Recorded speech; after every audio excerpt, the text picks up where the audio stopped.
Hey guys, welcome to Technibility, your source for no-nonsense tech. What do we got here? Well, as you can see on the box, the Note 8. The newly released, or soon to be released next week, Samsung Galaxy Note 8. This will be the T-Mobile Orchid Gray model, 64GB, and we're going to delve right into this right now. Alright, thank you guys for watching Technibility, your source for no-nonsense tech. Now, I do want to mention regarding a contest I had for the Switch. The winner was announced, a fellow by the name of Jesse. I've already contacted him, got his information, sending him out the device. But I am going to pick 3 people to send consolation prizes. It's going to be $25 gift cards to Amazon. So I'm going to be emailing you guys the winners of the $25 gift cards. So stay tuned for that. All right, I've already opened it. I've already set it up, but I just do want to go through the box. I haven't really taken anything out of the box yet. So let's go ahead and do that right now. Okay, there's the phone, which we're just going to put aside for a second so you can see the box. Great thing is if you pre-order this, you get it in advance, the week before it's actually released. So you can see here, USB-C, you have the headphones that Samsung includes with the device, AKG headphones. I'm assuming pretty good quality. I haven't really tested them out. You have the S Pen tips, so those are included as well. And the USB as well as the adapters. So there you have it with the box, all the other stuff, the manual and all that. It's a nice box, definitely a nice box. Samsung is known for releasing phones with nice boxes. Keep your box, by the way, because if you ever end up reselling your device, it ends up making a slight difference in terms of resale value. Alright, so let's go ahead and look at the actual device. Alright, here it is, guys, in all of its glory, the Samsung Galaxy Note 8 Orchid Gray model. Absolutely stunning device. Now, this device makes no qualms about being a thicker device. Well, not thick in the sense of actually being a thick, it's 8.6 millimeters, so a little bit thicker than the S8 and S8 Plus, but it's not a huge phone by any stretch. It is big. It's 6.3-inch screen, Super Amoled, rendering roughly about, I believe, 521 pixels per inch. That would be 1440 by 2960. Again, it's 6.3 inches, 83% screen to body ratio, so very little bezel on this. Maybe a little bit more bezel than the S8 Plus, and a little bit bigger as well than the S8 Plus, but not by much. And the reason why is because they did shrink the battery from last year's Note 7, which we all know what happened with last year's Note 7. So the battery is slightly a bit smaller, which doesn't mean that it affects battery life much. So far, I've had this phone for about 2 days, full 2 days, and truth be told, the battery life has been phenomenal. It's 3,300 milliamp. So really not much difference in terms of battery life. Again, it's a gorgeous Super AMOLED display, something that you would expect from Samsung. Absolutely stunning in direct sunlight. So a huge credit to Samsung for releasing yet another fantastic AMOLED display. On the back, you can see the dual 12-megapixel camera. Basically, all the goodies with the camera, optical image stabilization, 2x optical zoom, dual LED, of course. And on the front, you have the 8-megapixel front-facing camera, shoots at 1440p at 30 frames per second if you want to record video. Of course, the rear shoots at 4K at 30 frames per second, in case you're wondering. And when I say 4K, that's 2160p, and it records that at 30 frames per second. Internal, it's 64, 128, 256 gigs. Of course, it does take a micro SD card, so you can include extra storage if you'd like. 6 gigabytes of internal RAM. Different than the S8 and S8 Plus, which comes with 4 gigs of RAM. Is it something you're going to notice? Hey, I've noticed it so far. Phone feels a little bit faster than the S8. The S8, for whatever reason, started getting slower on me. And I optimize my phones to be fast. I optimize my Android phones to be as fast as possible. And for whatever reason, it started to slow down. You have the GPU would be a Mali G70 for, I believe, the international model, and the Adreno 540 for the US and China model. Of course, you have the octa-core processors. Dual octa-core processor would be the Snapdragon 835, and again, the international would have the Exynos 8895 octa-core.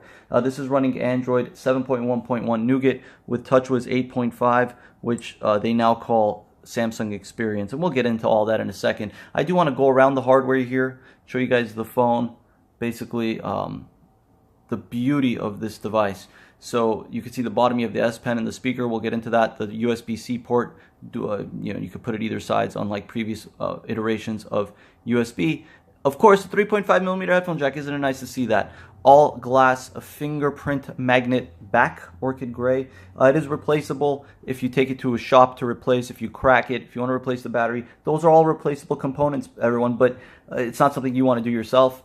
I just wouldn't recommend it. Again, the dual LED flash with the dual cameras and the fingerprint scanner on the back. If you have smaller hands, it might be a little bit hard to reach that fingerprint scanner. You'll get used to it, I mean, if you do use it. I mean, of course, you also have the sensor on the front, so you can use face recognition or your eyes to unlock the phone. Up top, you have the SIM card tray. You can see the SIM card tray. It's just the frame, the housing on this thing is absolutely stunning. It doesn't seem as curved as the S8 Plus, and I'll do a comparison so you guys will see that. It doesn't seem as curved. It also has a little bit more bezel, slightly a bit more bezel on the sides than the S8 Plus. So it makes no bones about being a big, beautiful phone.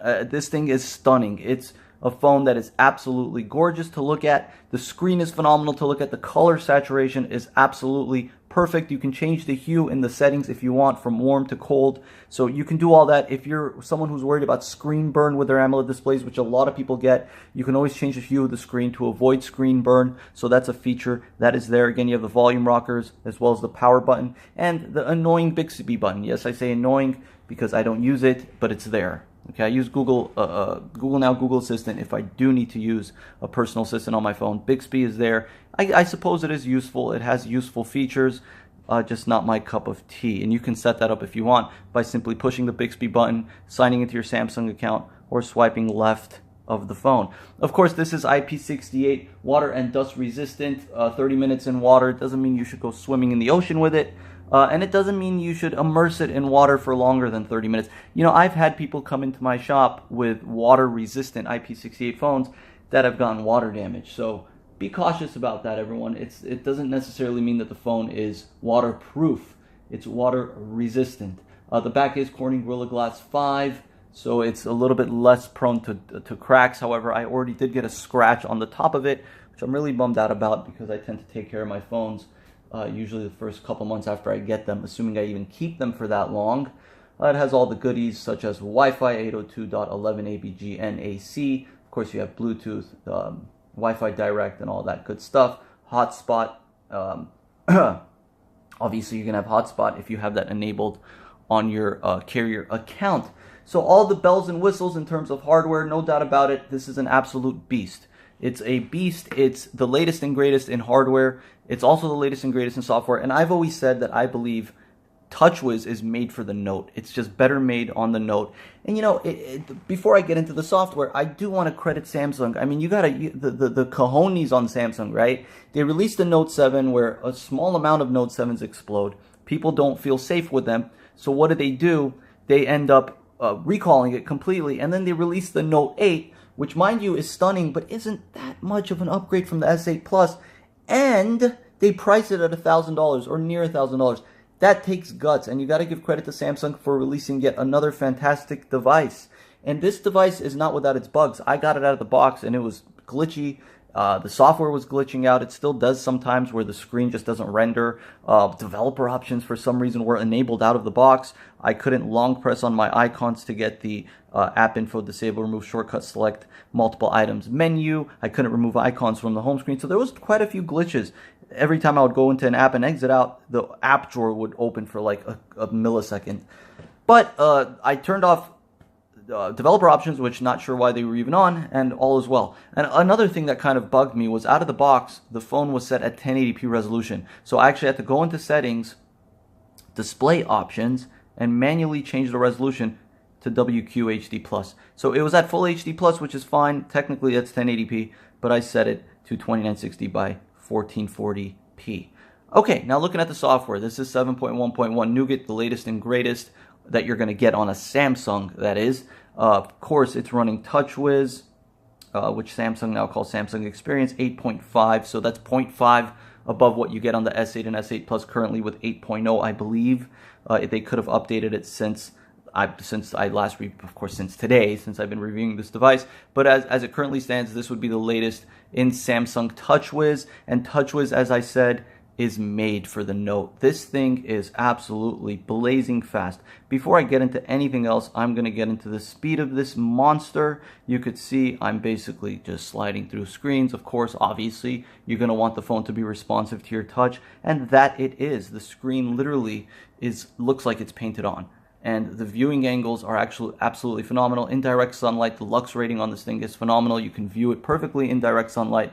I'm a big fan of the fact that you can view it in direct sunlight. That's something that LG has done well in the past couple years. So credit to Samsung for upping their game. And just in terms of overall fluidity and speed, this thing is absolutely blazing fast. Opening and closing out of apps. Again, just smooth as butter. I mean, who's going to really go in and out of apps this quickly, right? But I'm just showcasing and pointing out exactly how quick this phone is. Of course, you can close out of all the apps if you'd like. Just by doing that, you can also multitask. So if I was to go into Chrome, for example, and I was to just swipe down as such, I can multitask by having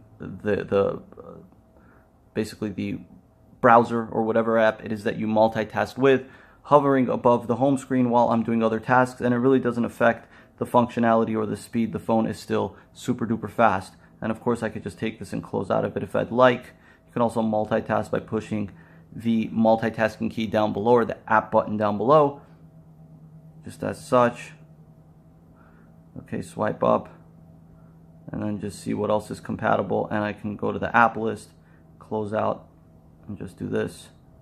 Now I'm in the settings. I can exit out. You can adjust these buttons, you can customize them. There's a lot of customizations. You could just simply pinch into the screen, go to wallpapers and themes, widgets, home screen settings, and you have a ton of different customizations. Home screen grid, app button, whether you want the app drawer button to show or not. If I go to wallpapers and themes, ton of different wallpapers that you can choose from. Okay, I think it's going to ask me to update. I don't want to update.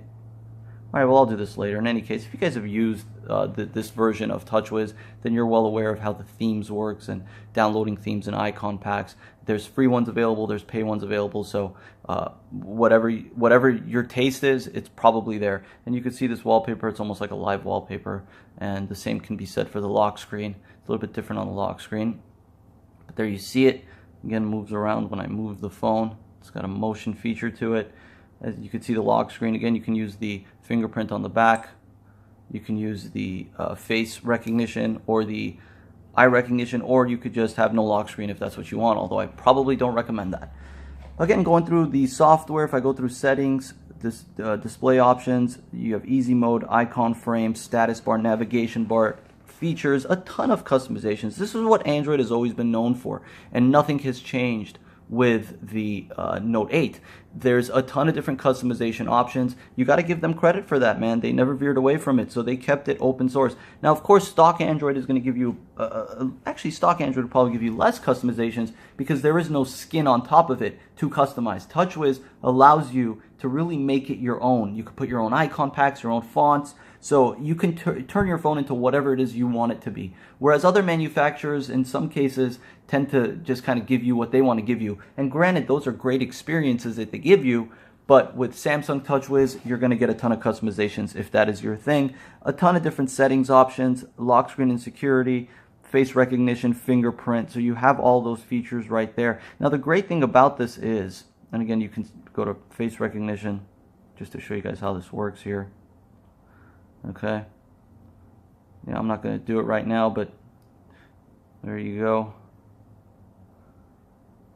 All right, so there's face recognition, fingerprint, so iris, that would be your eyes, iris scanner. These were features that were available on the Note 7, and again, unfortunately, that got recalled, and they took all those great features and put them here in the Note 8. All right, so let's go take a look at the S Pen here. I'm using Google Keyboard. All right, once you take the S Pen out, you can have haptic feedback, or you can have just a sound, or both if you'd like. You can see the different features: create note, view all notes, smart select, screen write, live message, translate, Bixby Vision. I'll go through a few of those right now, but here if I go into text messages, I can simply write a text, or write text her. And it's pressure sensitive, so the more pressure I put. Okay, so just exit out of this. I'm just hovering over it basically. And you can hover over certain things as well with the S Pen, like the browser or settings, and it'll actually scroll for you and get that to work. Oops. Okay, I'm not sure why it's not working, but yeah, so you can hover if you'd like. Of course, you can always just touch the screen, which will probably make it a lot easier. Going back to the settings, view all notes, smart select, screen light, live message. This is a new thing. It almost creates like a GIF for you. Basically, put whatever you want. Okay. And then send that to whoever you'd like. So you can see it's processing it, completes it, and then saves it. You could share it however you'd like.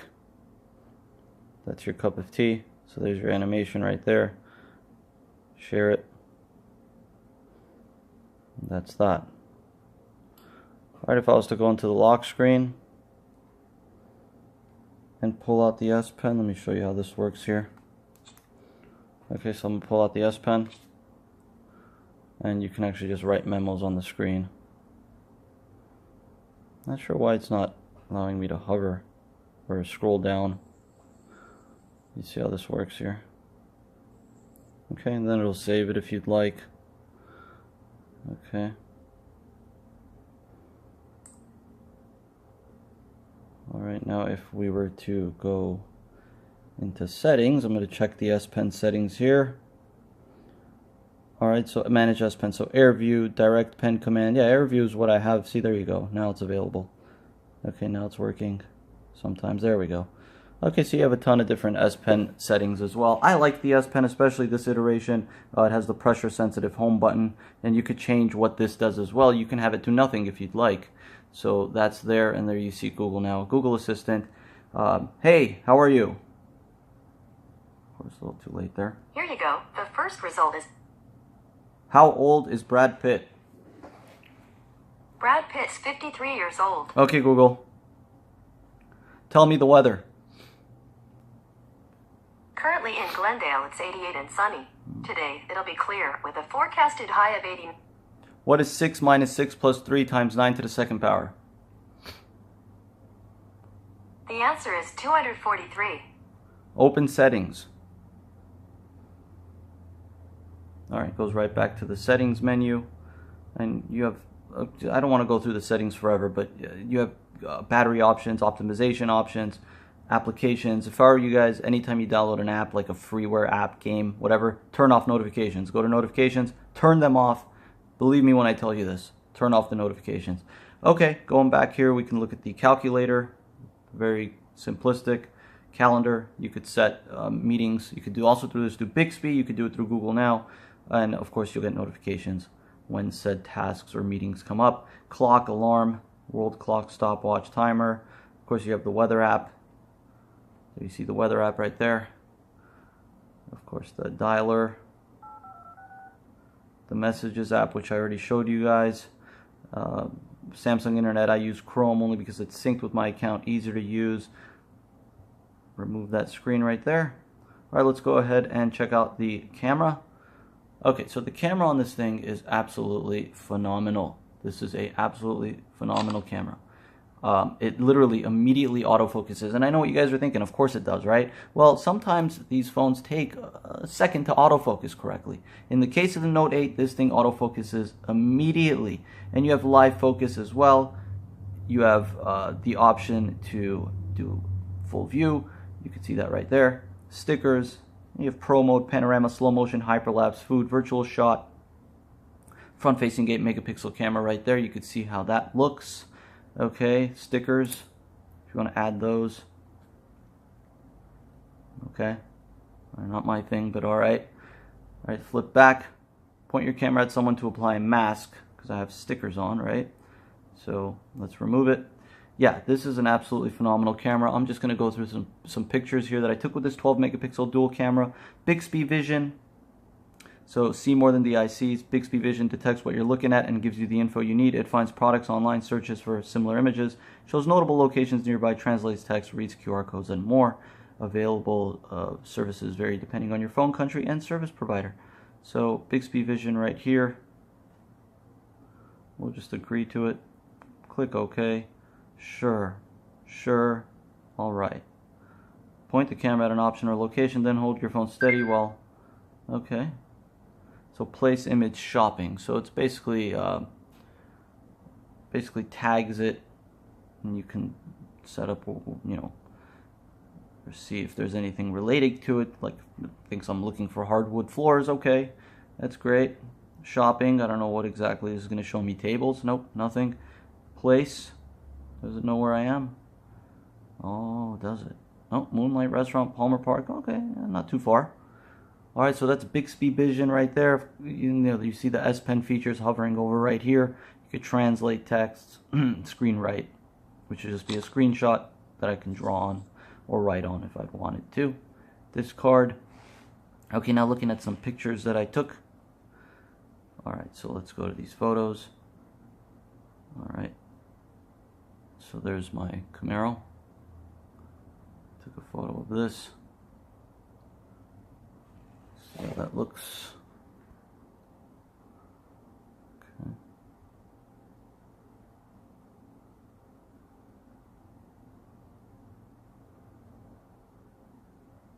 Of course, you could share them, edit them.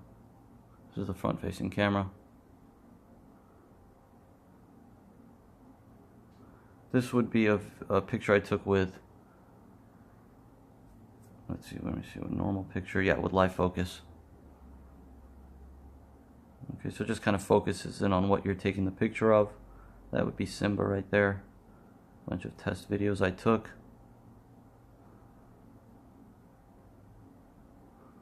If I can get to the 1080p video that I shot, that would be great. There it is, okay. This is sample 1080p video. And you could pop video out if you want. 8.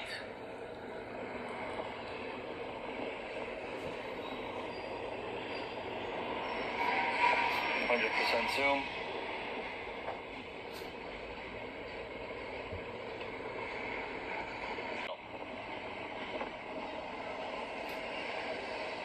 Direct sunlight out in Glendale, California. Nice day.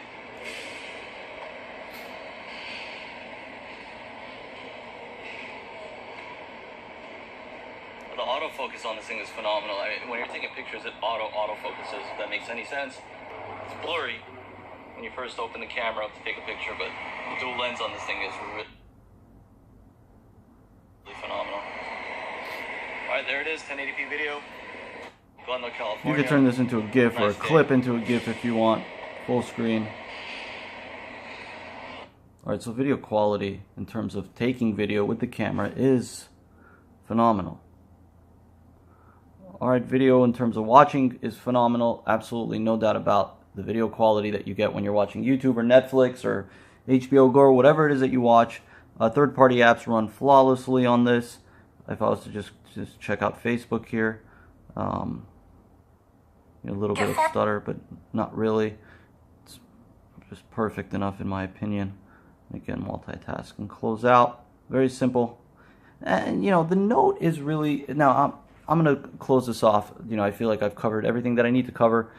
Despite the fact that I may have missed features, my thing is not covering every single feature. I just want to cover basically the everyday average things that people are going to use. Third-party apps, they're all going to work for the most part. They're going to run perfectly, including games, so no issues there. Quadrant benchmark, every time I run it, it gives me an error, so I can't even get a quadrant score. But just this is a stunning phone. Now, here's the question. If you have an S8 Plus, but you were waiting for the Note 8, right? You had a Note 7, but you got the S8 Plus. Should you get the Note 8? If they're willing to give you a good deal or you have something like T-Mobile Jump, I would say, yeah, why not? The S Pen's pretty cool. The dual camera is pretty cool. The screen is a little bit better. Not much, but a little bit better. The build quality is great, built just as well as the S8 Plus. And overall, the device is just a treat to use. Fast, fluid, no lag. Now, durability-wise, this thing is going to be breaking left and right. It's got an all-screen front, all-screen back, so you better get a case, a screen protector of some kind, maybe not the tempered glass because it might not go over the sides, or if it does, it might be the one that leaves a gap in between, so I'd avoid those. Maybe get something called a Skinomi that they sell on eBay. They sell on eBay. They're fairly affordable and they're really nice to use, so I would say go with the Skinomi. You also have always on display, which I didn't show, but it is a feature that's available. There you go, always on display, and again, pressure sensitive home button. Now, with all that said, is it an upgrade? If you have the ability to upgrade, yes. If you don't, then I would say your S8 Plus is perfectly fine. Wait to see what Samsung offers with a Note 9. And this is my review for the Samsung Galaxy Note 8. A phenomenal phone, absolutely high-end, has the curved edges, has everything you need in terms of screen.